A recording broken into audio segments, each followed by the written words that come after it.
Ladies and gentlemen, thank you for joining us today for our Investing in India program.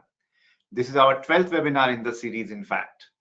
I extend a very warm welcome to our audience today, which I understand are joining from across jurisdictions and time zones. My name is Pranjal, and I'm a partner in Khatan's Competition and Antitrust Practice Group, and I will be moderating the program for today. Okay, so before we dive into the more meaty part of the program today, a brief introduction about our series is in order.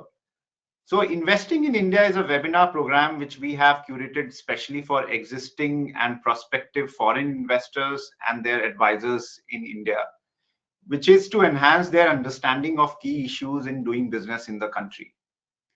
In today's session, we will be examining the dynamic and ever evolving space of competition and antitrust laws, which is indeed a very important element to assess while doing business in India.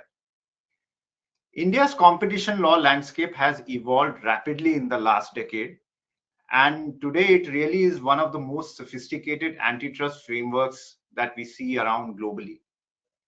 The competition regime has undergone a transformational shift here, and in the past year we have seen certain amendments which has shaped up what we call really the competition 2.0, with the introduction of new rules and regulations on both enforcement and merger control side of things.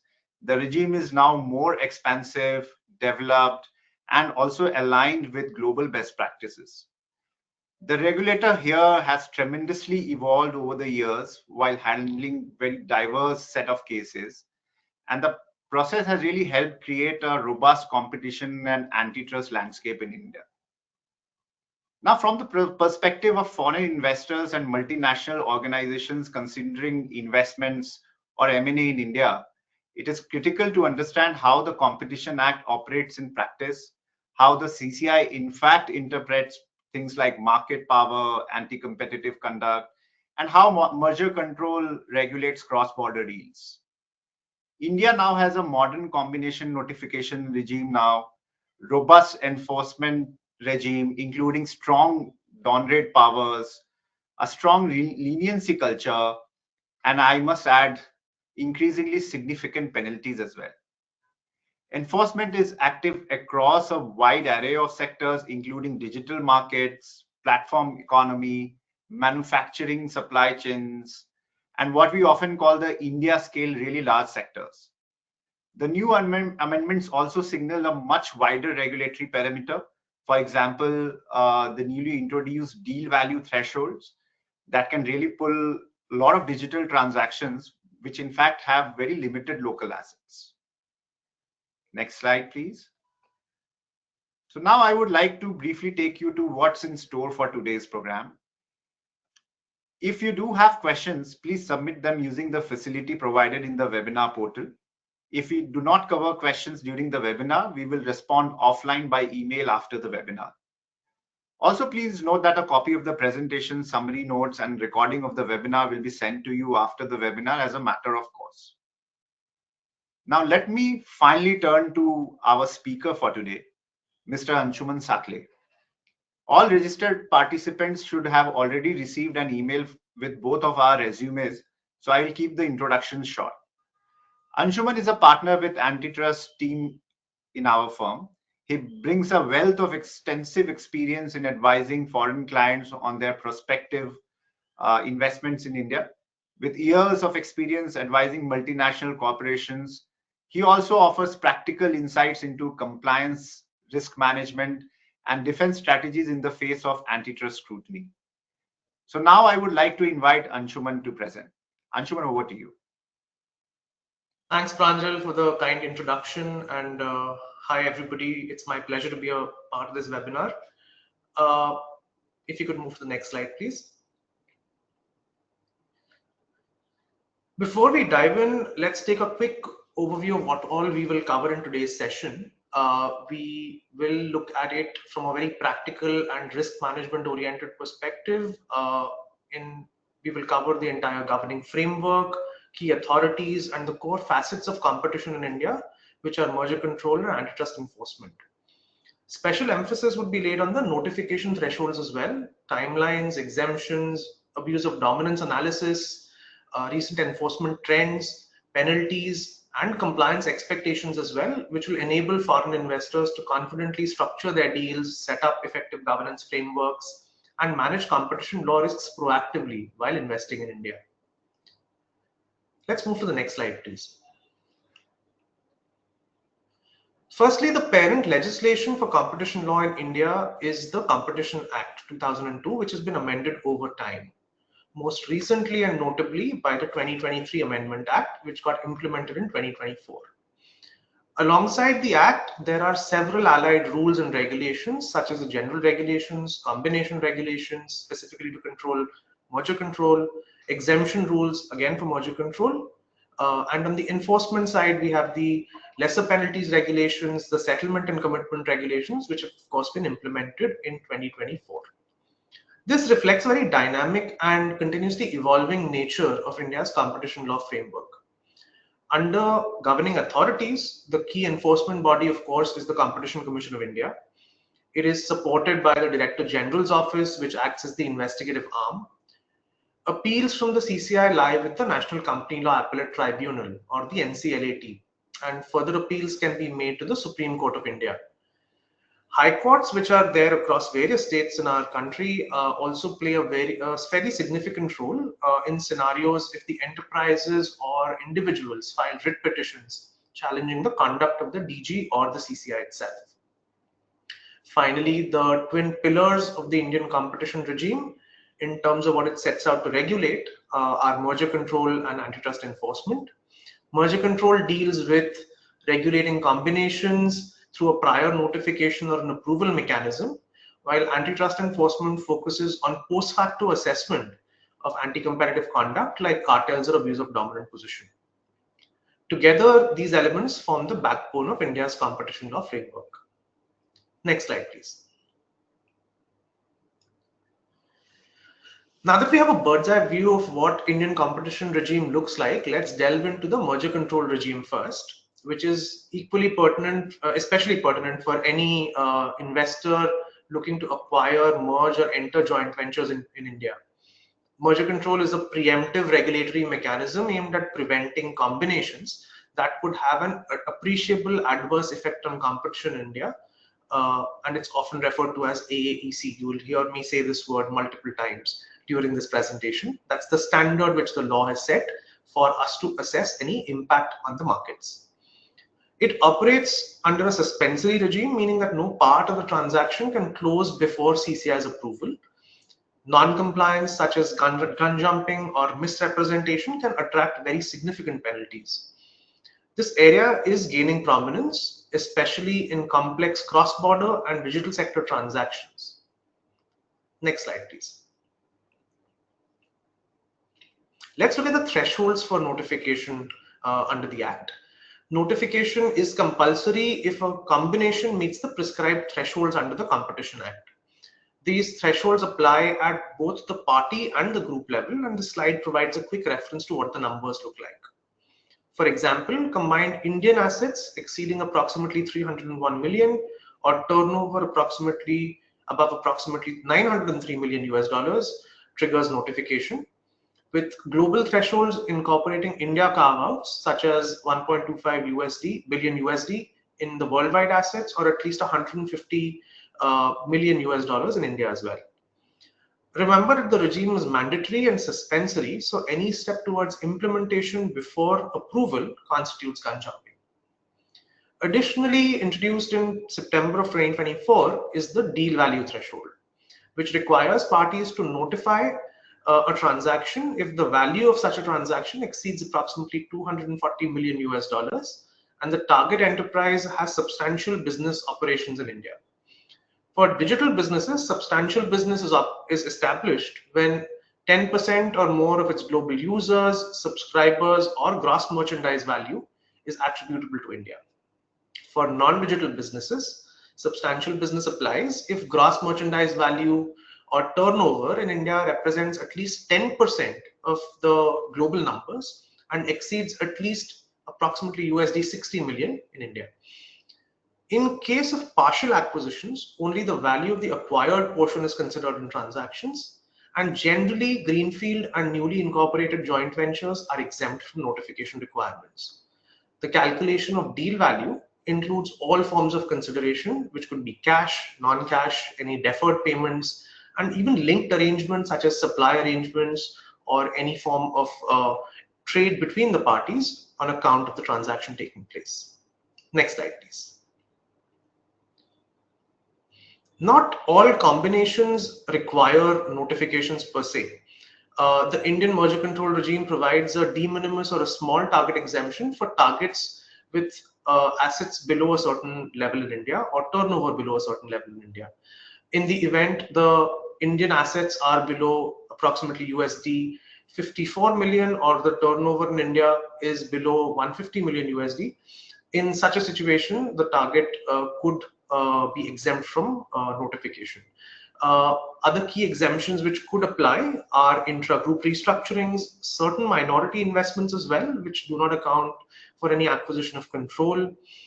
Certain stock exchange acquisitions such as bulk or block deals may also be exempt.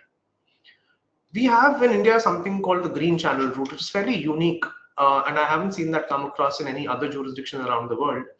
The green channel route is for transactions with no horizontal, vertical, or complementary overlaps at all. In such a situation, the transaction receives a deemed approval, and together these exemptions significantly can reduce time and cost for smaller non-problematic transactions.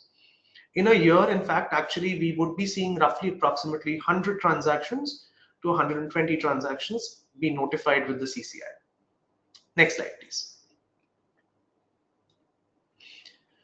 Moving to specific scenarios, interconnected transactions must be notified as a single combination if they are intended to achieve one single ultimate business objective. Here, the key test is a meeting of minds amongst parties. So mere simultaneous closing and funding rounds won't qualify unless the investors decide to join in and come in together as a single unit.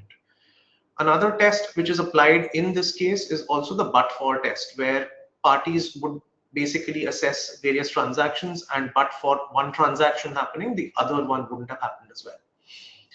For foreign deals and joint ventures, notification is required if there is an India nexus and the thresholds are met. Therefore, as I mentioned, greenfield JVs are often exempt as they lack any asset or turnover at formation itself.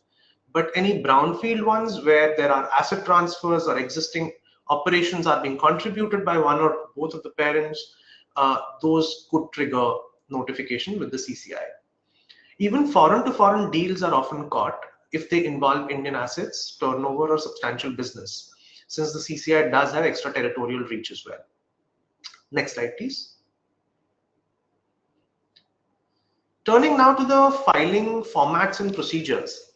The green channel uses a simplified Form 1 with a self-declaration for non-overlapping cases, leading to an immediate approval upon acknowledgement. Standard cases use a Form 1, which is equivalent to a Form CO in the European Union, with a fee of approximately $40,000. Complex transactions which have significant overlaps, or where the CCI specifically directs a longer form to be filed, require a Form 2, and here the fee is approximately $110,000. Let's now discuss timelines and their impact on transactions. Once a complete filing is received, the CCI conducts a phase 1 review within 30 calendar days, subject to clock stops. In the event the CCI refers the matter for in-depth scrutiny, the overall review can extend into phase 2 with a total timeline capped at 150 days. There are certain exclusions with respect to days, and that is again a procedural aspect for each case. Green channels, as I mentioned earlier, receive deemed approval upon filing itself. What would you have to file? So materials to be filed include detailed notice with transaction rationale, overlap assessments, market data, and disclosures with respect to efficiencies which parties believe would come through on account of the transaction. A public summary is also required to be submitted, which is published on the CCI's website for any third-party views to be sent in as well. Parties are also required to submit affidavits justifying confidentiality claims on the sensitive info that they will be submitting. Let's turn to who notifies.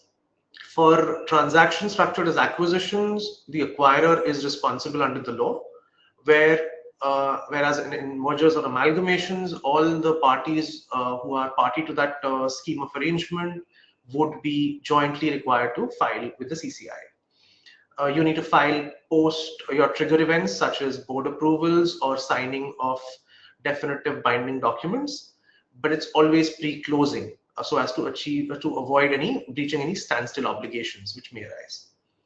Next slide, please.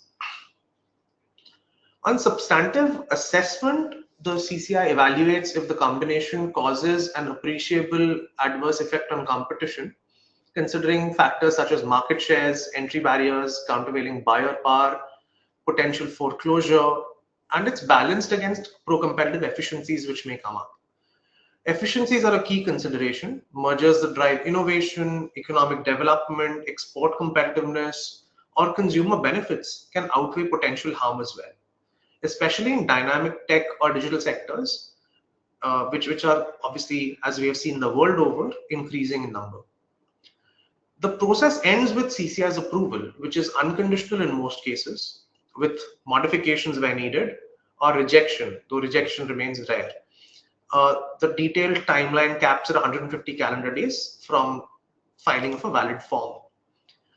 As I mentioned previously, appeals to the CCI's orders lie with the NCLAT and thereafter at the Supreme Court of India.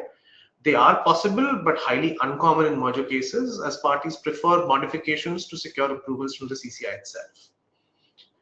Over the years, we've seen remedies of all types. We have seen structural ones like divestiture of assets, business lines, or overlapping operations to restore competition.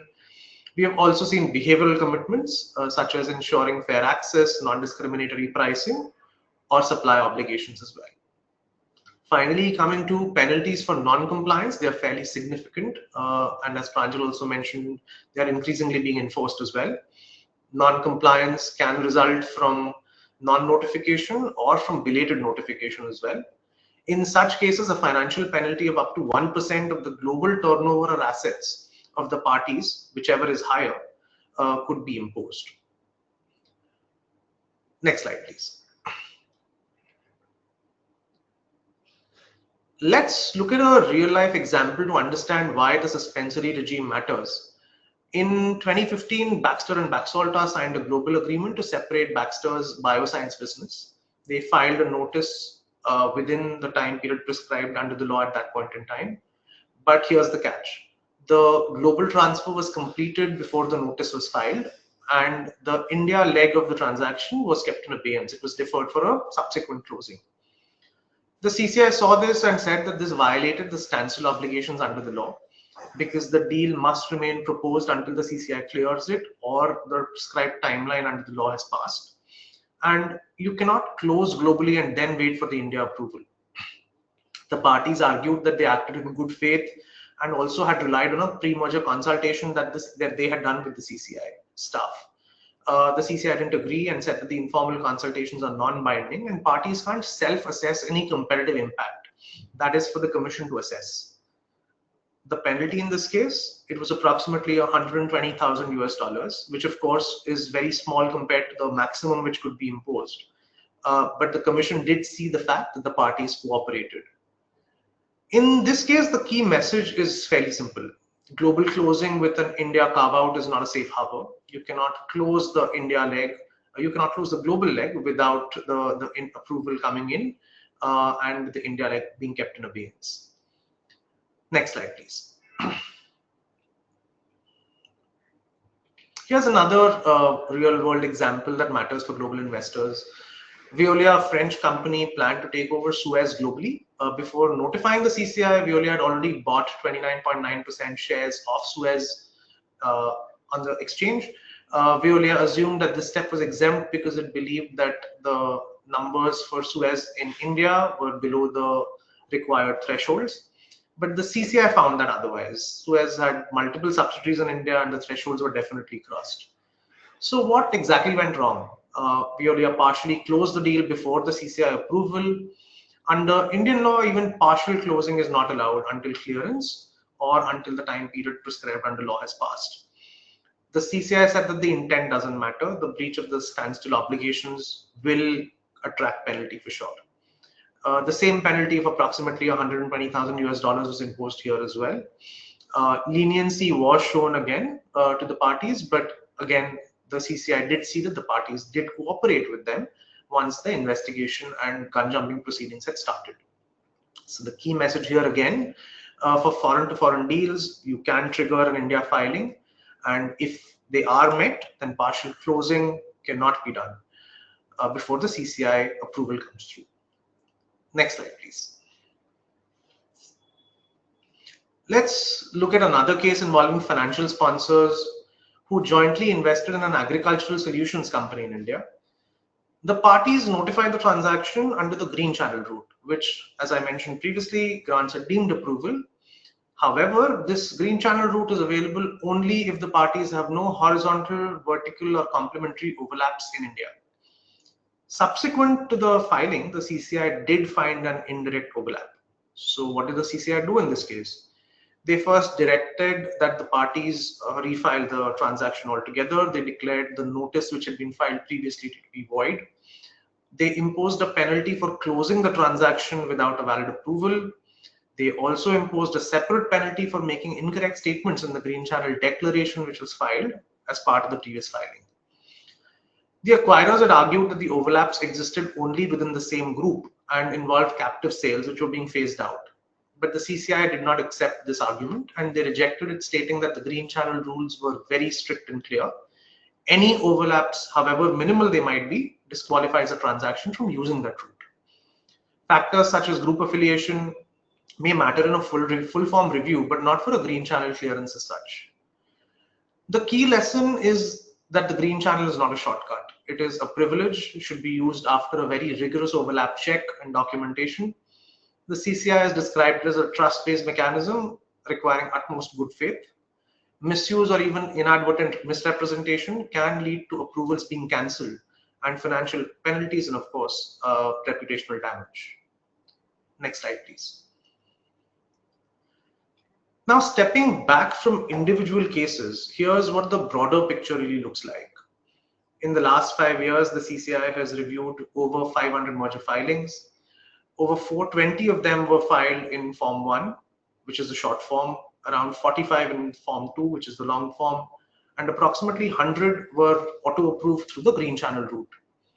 More than 92% of all the filings made were approved without any modifications whatsoever, and 13 were approved with modifications and 0 rejections. We have seen the time period the Commission has put out in its own annual report in that 5-year period to be roughly about 18 working days, which is a fairly good situation and time period for transactions to get approved in. Whenever we have worked on transactions which require approvals from multiple competition regulators around the world, we have seen that the CCI is one of the first ones to grant its approval. That's a strong indication that the Indian regime is efficient, it's predictable, but also strict on procedural compliance. So for foreign investors, there are a few simple but crucial lessons. Firstly, definitely check the thresholds in India early. Don't rely on assumptions. Avoid self-assessing exemptions. Only the CCI's view matters, which has been put out by it in various case law as well. Thirdly, hold off on any implementation whatsoever until clearance has been granted. Even partial closing or offshore closings can amount to gun jumping. And finally, good faith is not a defense. Penalties apply regardless of intent. So even though parties may have the best of intentions, may have done something inadvertently, but that is not a defense, and still penalties would be imposed. Overall, India's merger control framework today is mature, it's transparent, and fairly globally aligned, but it remains strict on compliance. So the best safeguards are timely notification, accurate filings, and proactive engagement with the CCI. And hopefully parties should start as early as possible. With that, it brings us to the end of the merger control section. Let's move to the antitrust enforcement landscape, where we look at how India's competition regime has addressed anti-competitive conduct and dominance issues as well. Next slide, please. This flowchart illustrates the enforcement process under the Indian Competition Act by the CCI. It begins with receipt of an information or complaint or a reference from the government authority containing allegations of anti-competitive conduct.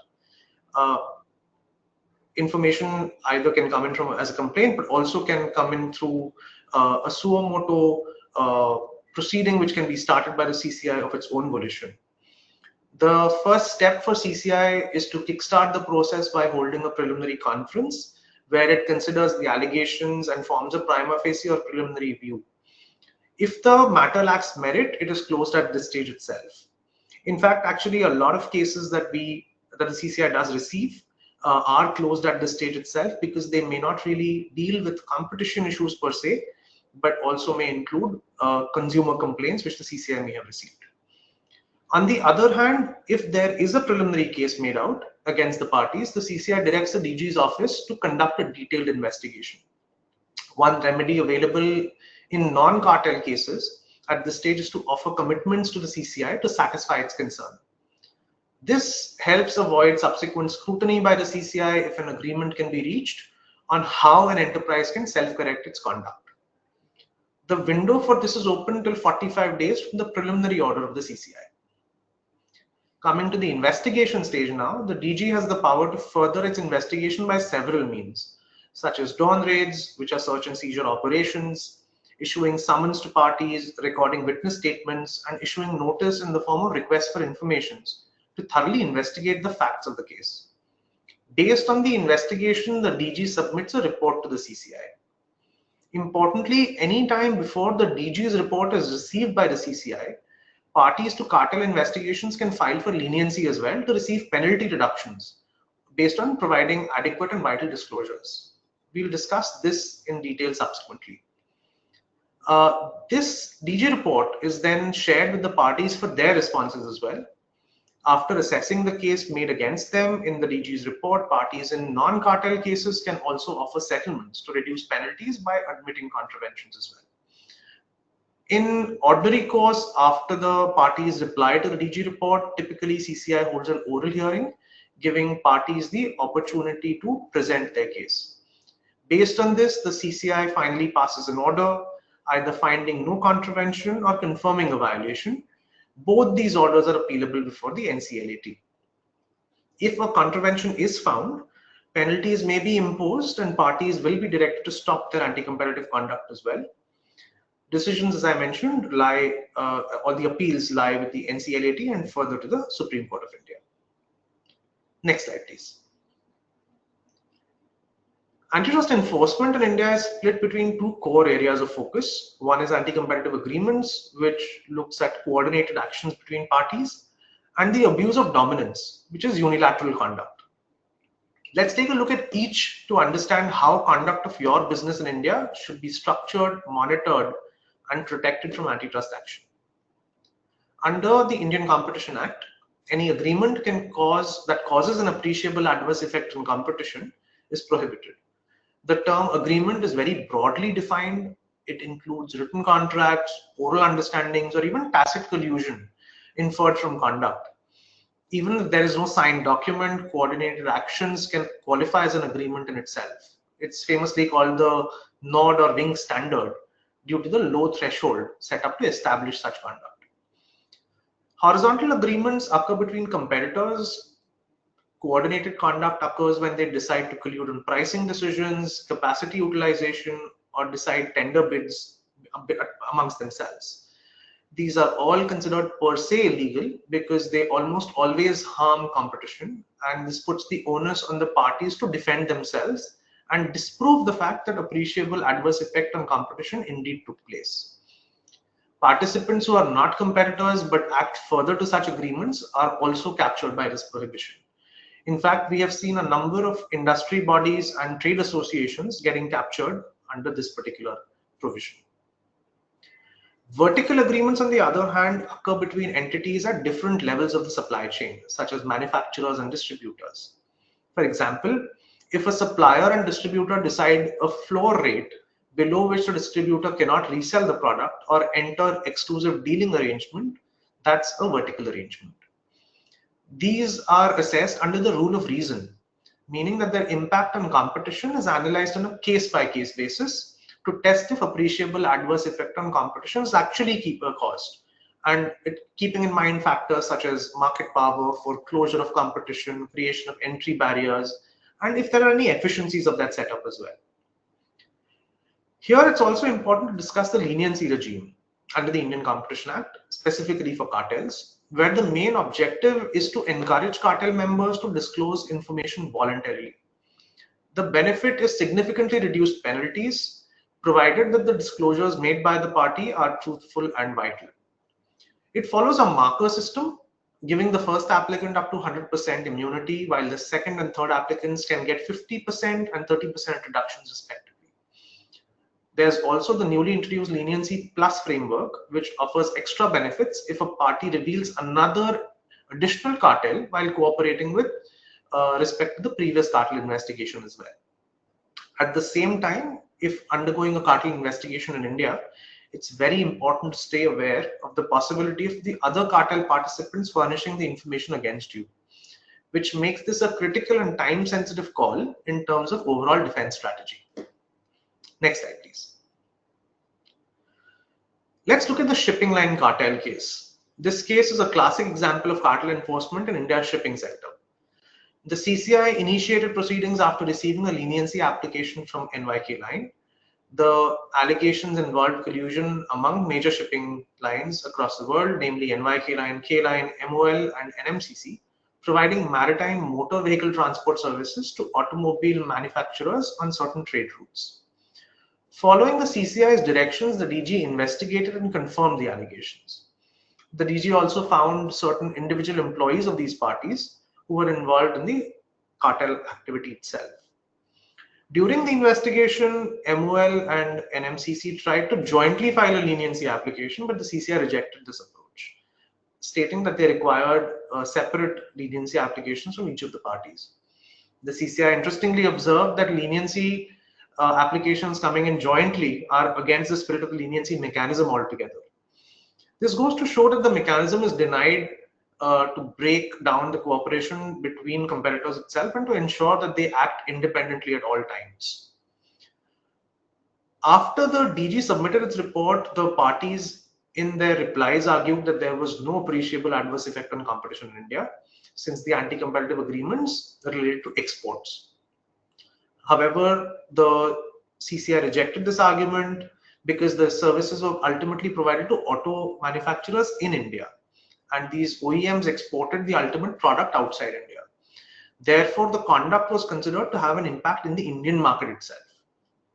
Ultimately, the CCI found the parties, along with certain employees, guilty of cartelization, and based on the leniency applications, the CCI gave the benefit of 100% immunity to NYK Line, 50% reduction for MOL, and 30% for NMCC. This case demonstrates how the India nexus of any agreement, even entered into outside India, is captured by the law, and how leniency can substantially mitigate penalties and why timely and independent applications are absolutely critical. Next slide, please. Coming to abuse of dominant position, in line with India's business-first outlook, reining in enterprises with significant market power due to their innovation or efficiencies is not the objective of competition regulation at all. Dominance by itself is not illegal. It's not something which is prohibited under law. What the law really prohibits is the abuse of that position. Common abusive practices include unfair or discriminatory pricing, limiting production, denying market access, tying in bundling products or services, and leveraging dominance across markets. Next, determining dominance requires defining the relevant market both from a product and geographic perspective. Dominance means the ability to operate independently of competitive forces. Factors considered by the Commission to assess dominance include market share, size and resources of the parties, entry barriers, consumer dependence on the product or service, and countervailing buyer power as well. Finally, as has been emphasized by the Supreme Court in the short glass case, to establish contravention of abuse of dominance, an effects-based analysis is always required. This means that the CCI and courts look at whether conduct causes visible and substantial harm to competition or consumers. Practices such as rebates or discounts are not automatically abusive unless they lack justification and harm the market in itself.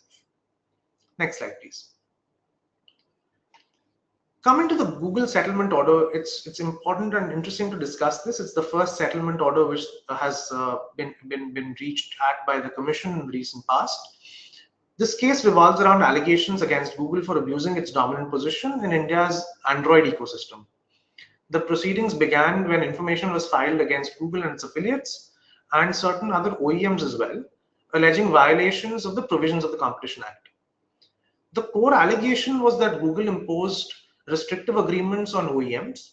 These agreements required mandatory bundling of the Play Store with Android TV and prevented OEMs from using or developing alternative Android versions using their anti-fragmentation agreements. Essentially, these practices limited competition, restricted market access, and imposed unfair conditions on OEMs, classic indicators of abuse. The CCI formed a preliminary view that Google had contravened provisions of the law and directed the DG to investigate this case further. The case is significant because it highlights how digital platforms can leverage dominance in one market to influence adjacent markets as well, and why regulators are increasingly scrutinizing such conduct. The DG's investigation found Google in a dominant position in two relevant markets, the licensable smart TV OS market through Android TV and the App Store market for Android smart TVs through the Google Play Store. The CCI concluded that Google's agreements were imposed unfair conditions by requiring OEMs to pre-install its full app suite, restricting them from using Android forks and tying services such as Google Play Store and YouTube as well. These practices strengthened Google's dominance and also resulted in abuse. To resolve the matter, Google filed a settlement application, and under the New India Agreement, Google offered standalone licenses for Play Store and Play services for Android smart TVs as well, removing bundling and default placement requirements as well. This also made modifications to allow OEMs to develop and sell incompatible Android devices. The CCI accepted the proposal after stakeholder feedback was sought and finally imposed a settlement amount of approximately $2.3 million after applying a 15% discount. This demonstrates that India's competition law regime applies equally to global giants and domestic players. Compliance strategies should include reviewing contractual terms with OEMs and ensuring that they do not foreclose competition or restrict innovation in any way whatsoever. At the same time, India's competition law has gained more flexibility where antitrust concerns can be resolved by a party-driven correction mechanism now as well. Next slide, please. Now, coming to the consequences for businesses, let's discuss the key exposures businesses face under the Indian antitrust enforcement regime. Firstly, as it's evident, it's reputational risk. Even the initiation of an investigation can become public, which could damage brand image and erode stakeholder trust. This is a serious concern for multinationals as well, as news can also spread to regulators of other jurisdictions. We have seen cases where investigations start in one jurisdiction and similar investigations start in others as well. Secondly, time and cost. Antitrust litigation is often lengthy, taking several years to complete. It is highly resource intensive, involving compliance costs and significant management bandwidth as well. Thirdly, there can be the penalties for contravention as well. They are significant. If a violation is found, penalties can be severe on both the enterprises as well as the concerned individuals who are engaged in that conduct. For cartels, the law allows up to 3 times the profit or 10% of the global turnover or income for each year the contravention continued. For abuse of dominance and other anti-competitive agreements, penalties can go up to 10% of the average global turnover for the preceding 3 financial years. Next slide, please. This is subject to reductions based on commitments wherein penalties can be avoided altogether, settlements where a 15% discount can be achieved, and leniency where reductions are based on the marker status as we discussed. Penalties are also subject to determination by accounting for aggravating and mitigating factors. The CCI has come out with its penalty guidelines in the last couple of years, but the CCI still does have a significant amount of freedom and flexibility in imposing the penalties. Typically, we have seen the CCI impose penalties to the tune of tens of millions of dollars, subject to the size of the enterprise itself. There are also certain penalties for non-cooperation which can be imposed in the event parties do not cooperate during the investigation with the DG or the CCI itself. Finally, financial exposure from finding of contravention doesn't end at penalties itself. It also exposes the enterprise to claim for compensation if harm can be proven before the NCLAT. Next slide, please. As we conclude, it's the key to competition compliance lies in prevention. Reviewing supplier and customer agreements helps identify potential restraints, while early engagement with the CCI ensures timely and smooth filings in case of merger control. Competition due diligence should be built into every transaction to assess merger notification triggers and prevent any form of gun jumping whatsoever. During execution, strict adherence to standstill obligations, especially in interconnected transactions, remains extremely critical. Beyond transactions, fostering a culture of compliance is essential for all enterprises. Regular antitrust trainings, focused guidance for high-risk teams, such as sales and marketing teams, and close monitoring of competitor interaction all plays a very vital role. Finally, early detection mechanisms and proactive cooperation with the CCI can significantly reduce both financial and reputational risk.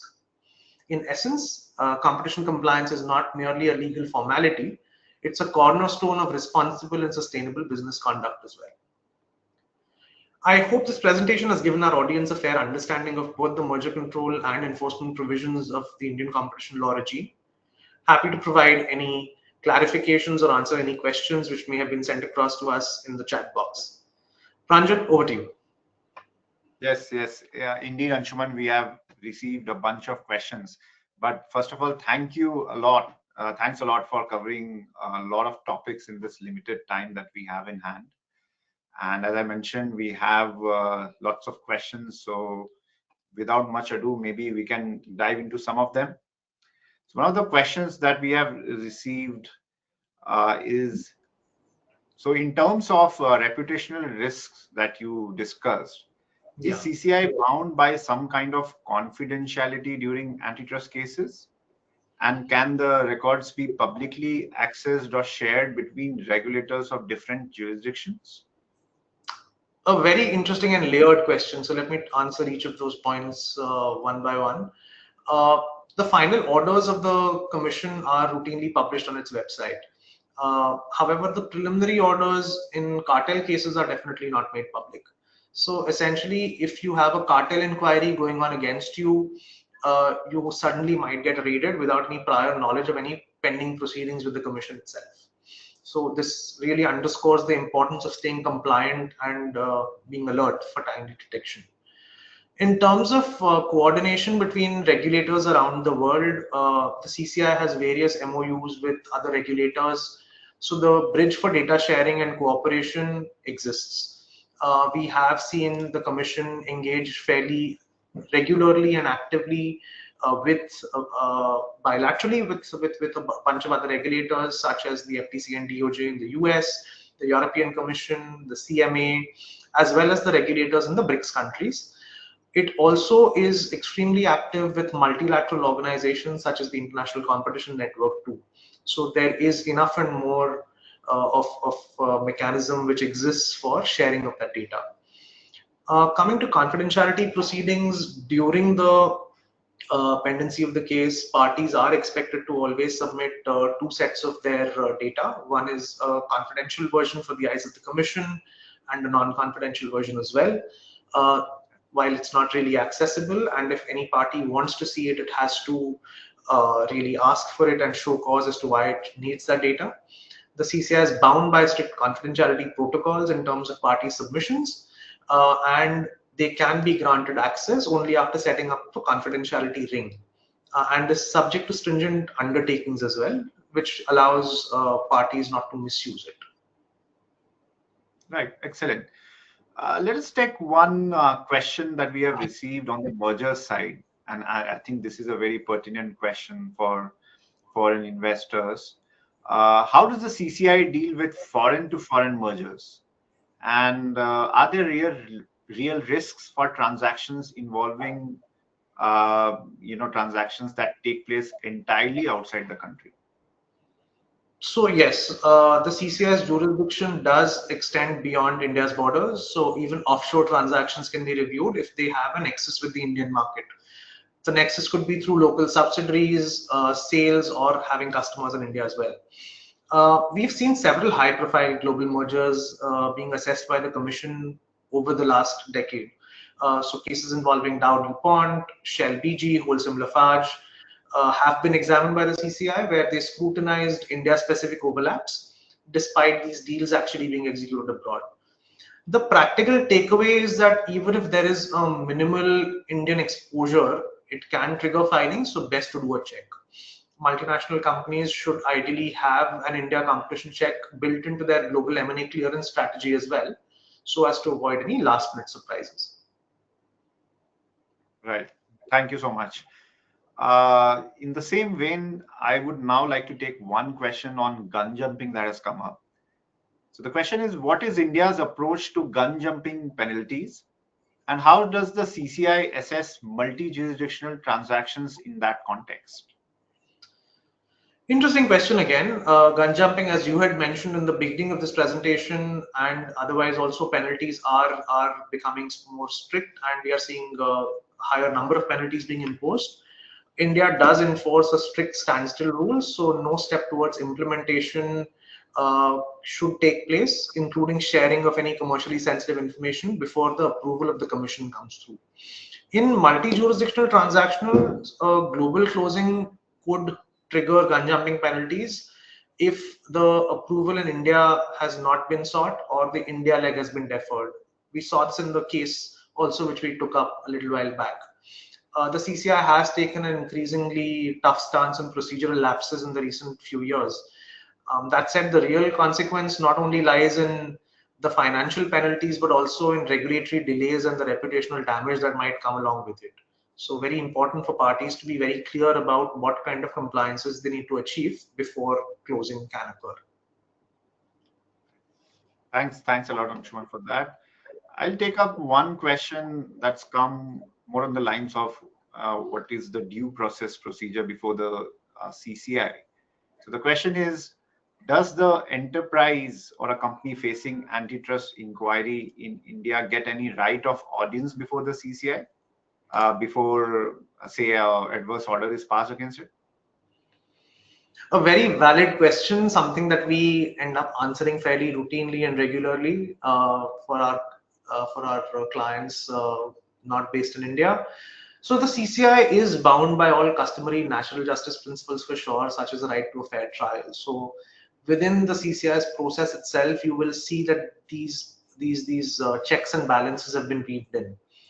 For example, as soon as an investigation is concluded by the DG has to the CCI will have to send across the report to the opposite party, allowing that party to submit the response that they have to that report. Before passing a final order, the CCI will give a reasonable opportunity for the party to be heard.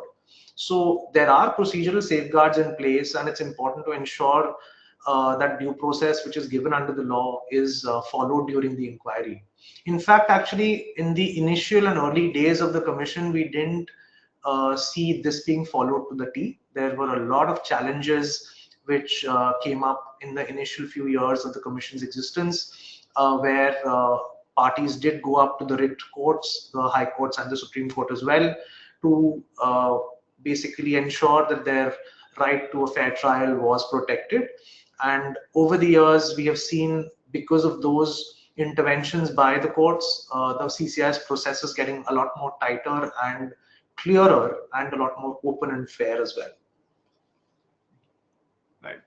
I like now I would like to take up one question which might be relevant for foreign investors which have very limited presence in India. They are not very big in India. So when they get entangled into an investigation, maybe they wouldn't want to probably get too involved with the CCI. So the question is, how does the CCI view non-cooperation with its enforcement inquiry and investigation process in general? An interesting question. Any non-cooperation with the CCI's directions during the enforcement inquiry or the DG's investigation process itself can attract penalties under the Competition Act. The CCI is empowered to ensure compliance. In fact, you should continue, should you not continue to cooperate with them, they can, or if you don't refuse, or if you refuse to pay any penalties that have been levied against you, the CCI can actually approach the courts and consider the criminal penalty against the concerned officers as well. This is one of the rare occasions within our competition law where criminal sanction can be seen. That being said, these are serious and very rarely used provisions. They are utilized only in exceptional circumstances, and it's very critical, therefore, that parties assess their engagement strategy with the DG's office or the CCI during an investigation process. So even if any due process or jurisdictional challenges are to be raised before the writ courts, the defense strategy should proactively prevent any exposure to the CCI's concerns towards any non-cooperation that may be seen. So important for parties to get counsel on board and who will be able to advise them fairly clearly on the facts and circumstances of each case. Right. Now I will turn to one question that has come on the newly introduced provisions of settlement and commitment. So the question is, does the settlement or commitment framework involve admitting guilt before the CCI? And will an enterprise be exposed to compensation claims even after filing for settlement? A very pertinent and timely question, in fact. The commitment framework requires an applicant to strike while the iron when it's hot. So essentially, even before the DG gets the opportunity to fully investigate the matter and submit a report, the party has to approach with a commitment. So here the goal is not an admission of guilt, but instead offering commitments to resolve any preliminary concerns which the commission may have identified as well. So it's a procedural efficiency tool at the end of the day, and does not give rise to the risk of compensation claims under the Competition Act itself. But the settlement situation is slightly different. These come in after the investigation report has been shared with the parties. While the law does not spell out any admission of guilt as such, an applicant will be required to come clean in terms of the alleged conduct at least. So the settlement order in itself will not be construed as a finding of contravention, but interestingly, an exception has been provided under this under the law for this with respect to compensation claims. So theoretically, an applicant who has successfully settled with the CCI, has a final order, settlement order, could still face compensation claims. However, both of these settlement and commitment regime are very, very new. We have seen very limited jurisprudence until now in India. So we'll only have to see how the practice and procedure really develops as time goes by. Thanks for that, Anshuman. So I will swing back to the merger control side of things. And one of the questions that we have received is, how does the CCI determine when multiple steps or agreements in a single transactions are involved? And should they be treated as one transaction for notification purposes? A very interesting question. Again, something that we again deal with on a regular basis. For foreign investors, it's very important to avoid surprises in deal structuring. So looking at what could be considered to be interconnected, the commission, as I mentioned previously, applies the but-for test and also looks at what the common objective is. So even if if there are multiple steps where one cannot pass through without the other, and they ultimately lead to one common commercial objective, then that is definitely treated as one notifiable combination. So you will have to examine this specifically on a case-by-case basis to assess and sort of look at it in parallel with the cases that the commission has already seen to assess whether it will be considered to be interconnected. However, one time that this question does come up very often is when there is a funding round happening in a company. Usually multiple investors would be investing in a funding round, and these would be separate transactions, but they would be happening at the same time. Generally, we have seen that these are looked at as independent transactions just because there is proximity in the time of these transactions. It does not mean that they will be considered to be interconnected. However, if the investment if one of the investments is conditional upon another investment, or there's a coordinated plan that's in place, then they could be considered to be interdependent and interconnected. So it should be notified together. The intention behind this rule is to prevent deal splitting or structural fragmentation to avoid any scrutiny whatsoever. For global M&A or joint ventures with an India nexus, best to assess interlinkages as early as possible to ensure that filings are made at the right time and any potential penalties for underreporting or late reporting are prevented. Right. No, some very useful guidance from your side on that one. I will switch gears again, and now we move to the leniency side of things. So, can a leniency applicant expect higher deduction if they choose to file for the same expeditiously?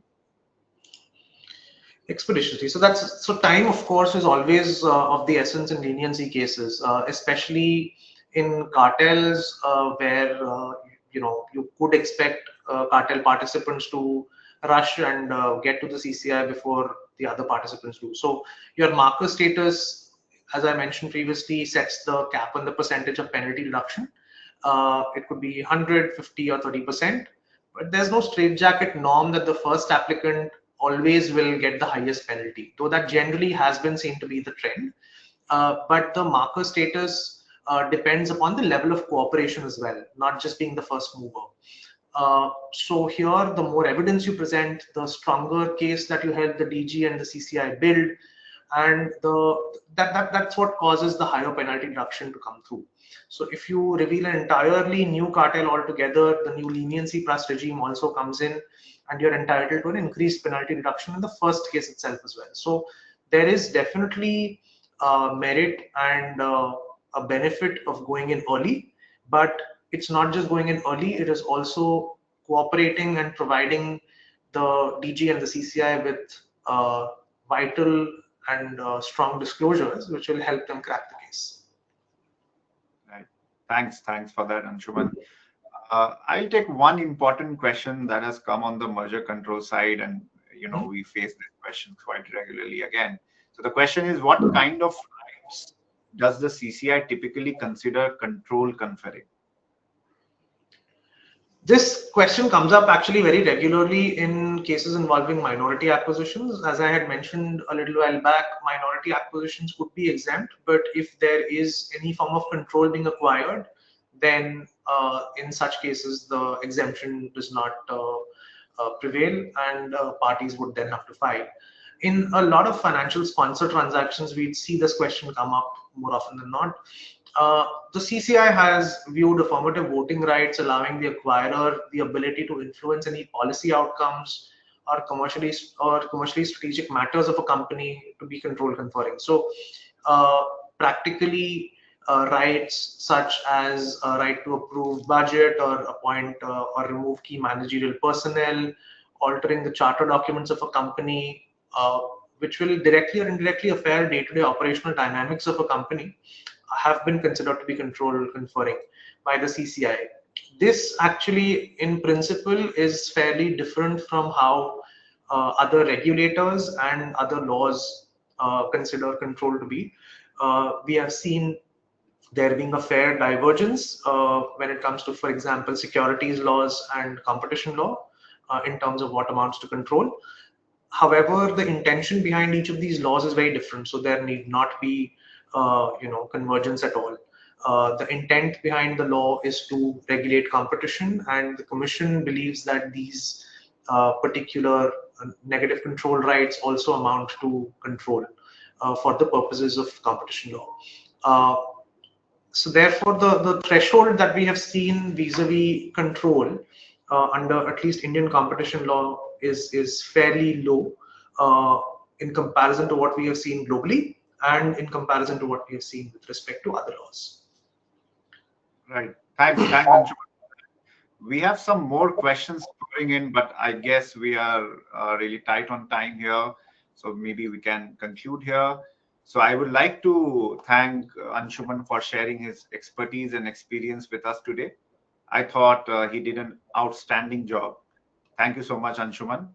Thank you. After the webinar, we will send to you a copy of today's presentation materials, summary notes, and a link to the webinar recording. You will also separately receive a request for your feedback on the webinar. Please take a moment to send us your feedback. We are open to any comments, criticisms, and even compliments.